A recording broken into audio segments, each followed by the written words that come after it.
வணக்கம். இன்று இந்தியாவிலேயே சுயமரியாதை என்ற சொல் மிக பரவலாகவும் அதிகமாகவும் மக்கள் மத்தியில் நிலைத்திருப்பதற்கு பல்வேறுபட்ட காரணங்கள் இருந்தாலும், அது கலைஞருடைய காலத்தில் அது உயிர் பெற்று ஓங்கி நிலைத்து இருந்தது. அதற்கு என்ன காரணம் என்று கேட்டால், கலைஞர் அவர்கள் ஆரம்ப கல்வி கற்கக்கூடிய நேரத்திலேயே அவருக்கு இந்த ஏற்றத்தாழ்வு சார்ந்த ஒரு நிகழ்வு அவருடைய வாழ்க்கையிலே நடந்தது. கலைஞர் அவர்களுடைய தந்தையார் முத்துவேல் அவர்கள் இவரை ஆரம்ப கல்வியிலே சேர்த்த உடனேயே அவருக்கு வித்யா ஆரம்ப விழாவினை நடத்தினார். வித்யா ஆரம்ப விழா என்று சொன்னால், அந்த காலத்தில் ஆரம்ப கல்வி கற்க செல்லக்கூடிய அந்த நேரத்தில் ஒரு விழாவாகவே எடுத்திருக்கக்கூடிய ஒரு பழக்கம் அந்த காலத்தில் இருந்திருக்கிறது. அதை கலைஞர் அவர்களுடைய தந்தையார் முத்துவேல் அவர்களும் செய்து, அவர் சிந்திக்கிறார், தன்னுடைய மகனை இந்த ஆரம்ப கல்வியோடு நிறுத்திவிடக்கூடாது, இசையில் வல்லுநராக ஆக்க வேண்டும் என்ற எண்ணம் அவர் மனதிலே உருவாகி இருக்கிறது. அவர் கலைஞர் அவர்களை அந்த சிறு பருவத்திலேயே இசைக்கல் படிப்பதற்காக வேண்டி ஒரு இசைக்கு வகுப்பிலே அவர் சேர்க்கிறார். கலைஞர் அவர்களும் ஒத்துக்கொண்டு அங்கே இசை படிப்பதற்காக வேண்டி செல்லுகிறார். ஆனால் கலைஞர் அவர்கள் எல்லா பிள்ளைகளோடு குழந்தைகளோடு இசைக்கல்க்கு அந்த இடத்திற்கு செல்லக்கூடிய நேரத்தில் ஒரு சிலர்கள் மட்டும் மேலாடை அணிந்து வரக்கூடாது என்ற ஒரு கட்டுப்பாட்டினை சொல்லுகிறார்.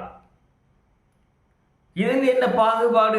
ஒரு சிலர் மட்டுமே மேலாடை அணியக்கூடாது என்று சொல்லி, உயர் வகுப்பிலே பிறந்தவர்கள் மேலாடையோடு வரலாம், ஆனால் பிற வகுப்பை சார்ந்தவர்கள் மேலாடை அணிந்து வரக்கூடாது என்ற ஒரு கட்டுப்பாடு இருக்கிறது என்பதை அவர் அப்போது புரிந்து கொண்டார்.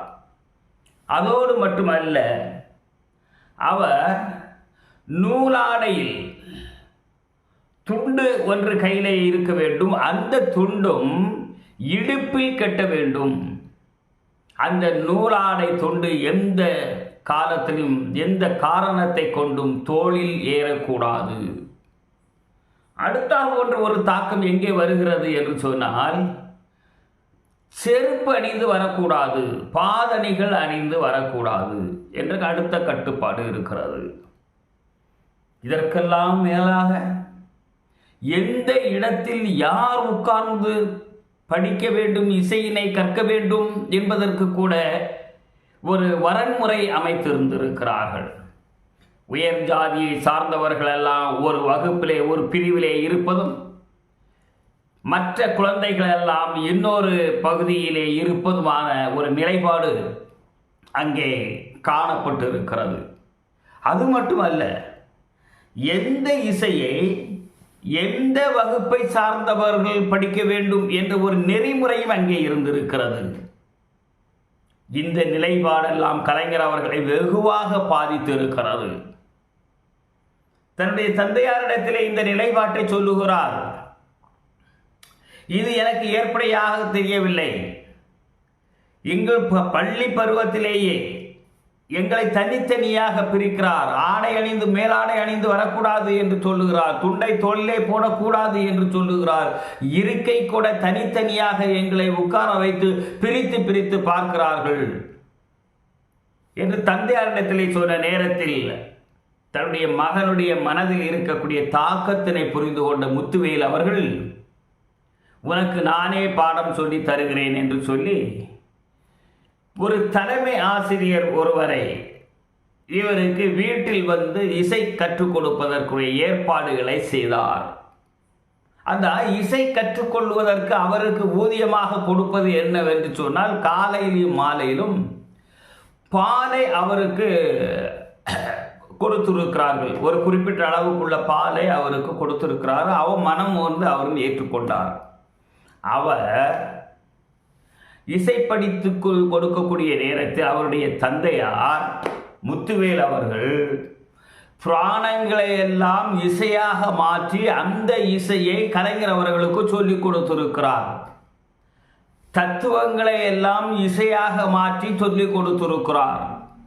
அதோடு மட்டுமல்லாது பணக்காரர்கள் செய்யக்கூடிய சில தவறுகளையும் அவர்களுடைய ஆடம்பர வாழ்க்கையையும் கேலி செய்வது போன்ற ஒரு இசையினை உருவாக்கி அதையும் கலைஞர் அவர்களுக்கு சொல்லிக் கொடுத்திருக்கிறார்கள்.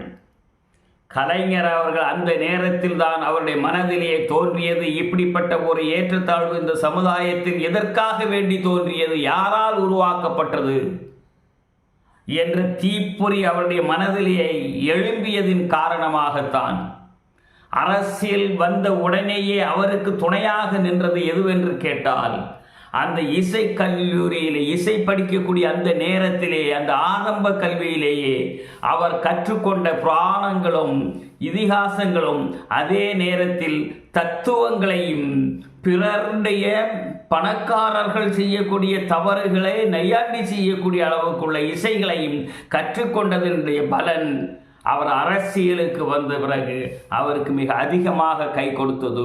அதோடு மட்டுமல்லாது இப்படிப்பட்ட ஒரு ஏற்றத்தாழ்வு இனிமேல் இருக்கக்கூடாது என்பதை சபதம் ஏற்றது போன்று தமிழகத்திலே நிறைவேற்றி காட்டினார்.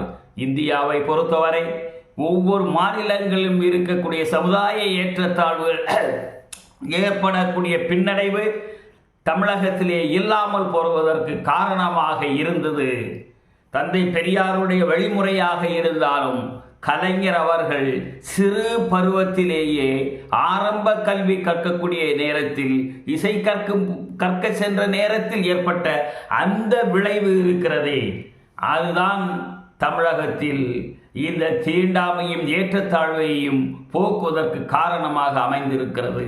நன்றி.